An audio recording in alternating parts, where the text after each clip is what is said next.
from Tenke from Gurumu in the Katanga.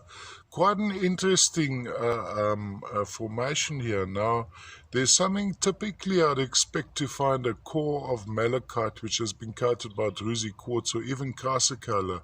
Now, there are definitely traces of chrysocolla. If we look on the cross section, there's a very thin layer of chrysocolla running around this. Now, I wouldn't be surprised if we're not perhaps looking at heterogenite as the core of these crystals. Let's have a look.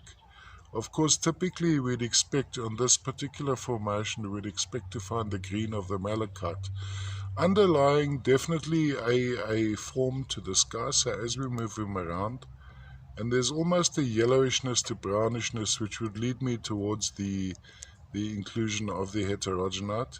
Different aspect on this side, so this would have been protected by the natural flows when during the formation process.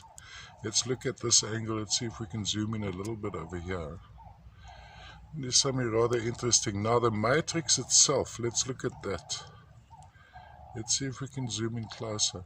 I think we may be looking at a core of heterogenite which has got a very thin layer of chrysocolla over it, and then druzy quartz blanketing the whole lot, which in effect would be quite an abstract specimen to this locality, because typically we'd have either the malachite or the chrysocolla which has been protected or blanketed by the druzy quartz.